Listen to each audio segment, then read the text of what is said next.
lakukan perubahan untuk pendidikan.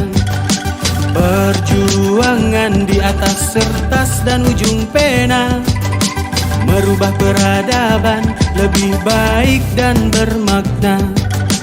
Suwardi Suryaningrat, pahlawan pendidik. Warahmatullahi wabarakatuh. Bapak Ibu guru yang saya hormati, teman-teman semuanya, izinkan saya menyampaikan beberapa materi yang sudah kami dapatkan dari pembelajaran modul 3.1, 3.2 ya Pak ya.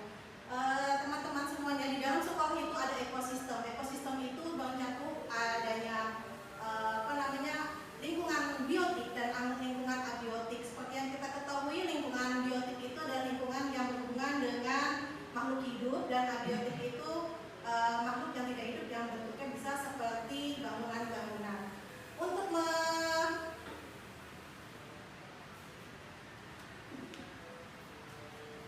Untuk membuat sekolah kita menjadi maju dan berkompetensi yang baik, kita memerlukan beberapa modal aset. Modal atau aset, modal itu bukan hanya finansial saja Bapak Ibu.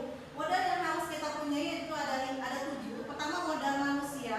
Kedua, modal sosial. Ketiga, modal politik. Keempat, modal agama dan budaya. Kelima, modal lingkungan alam. 6, modal fisik. Dan 7, modal finansial. Setiap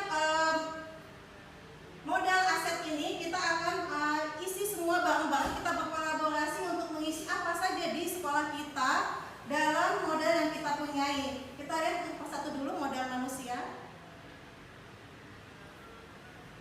Modal manusia itu terdiri dari kepala sekolah, kemudian guru, pendidik, dan tenaga kependidikan. Untuk kepala sekolah kita ketahui bahwa kepala sekolah kita itu mempunyai pendidikan S2, berpengalaman dalam manajemen sekolah, sudah memiliki sertifikat pendidik, keterampilan kepemimpinan, kemampuan komunikasi, pengetahuan administrasi, dan memiliki kemampuan analitis. Untuk apa semua modal yang kepala sekolah punya? Itu adalah untuk membawa dampak positif bagi pengelolaan sekolah yang lebih baik lagi. Saya minta kepada teman-teman, adakah tambahan dari modal kepala sekolah ini?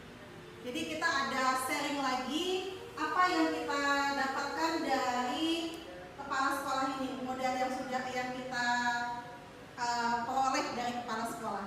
Apakah ada tambahan?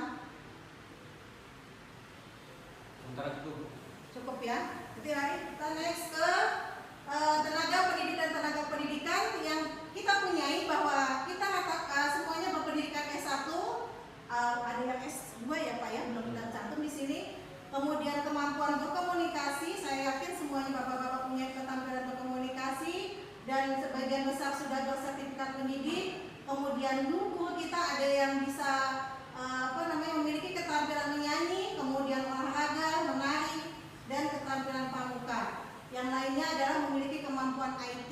Itu untuk pendidik atau tenaga kependidikan di sekolah kita. Apakah ada penambahan lagi? Sudah cukup ya? Langsung tuh.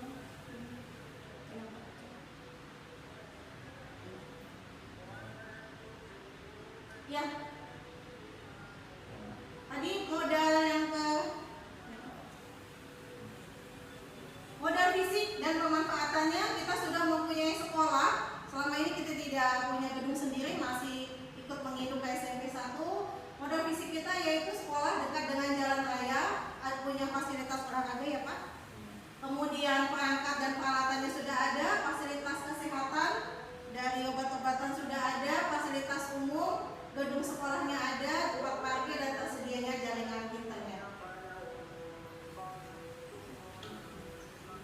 Demikian Bapak Ibu, nanti bisa dilihat dari hasil yang kami buat, nanti bisa.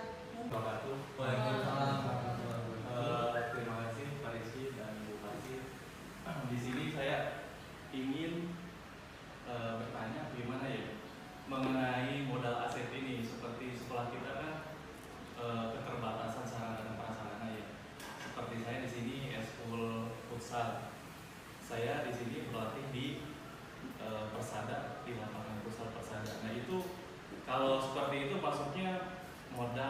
aset ke bagian mana ya? Seperti itu Pak. Terima kasih. Mengenai lapangannya ya Pak ya. Kalau sementara kita baru bisa masuk ke sekolah kita itu dari anaknya. Jadi modal manusianya. Jadi manusia itu mempunyai yang berprestasi. Nantinya kalau untuk lapangan kita larinya ke lapangan ke daerah. Lingkungan sekitar yang mempunyai lapangan futsal itu dianggap sebagai modal fisik Pak. Gitu. Jadi walaupun dengan biaya mungkin belum bisa dikelola sekolah, tetapi itu masuk dalam modal fisik kita mempunyai lingkungan yang mempunyai lapangan futsal. Jadi tidak mesti harus kita yang memiliki, tapi lingkungan sekitar masuk ke dalam modal fisik tadi. Ada yang mau bertanya lagi? Sudah?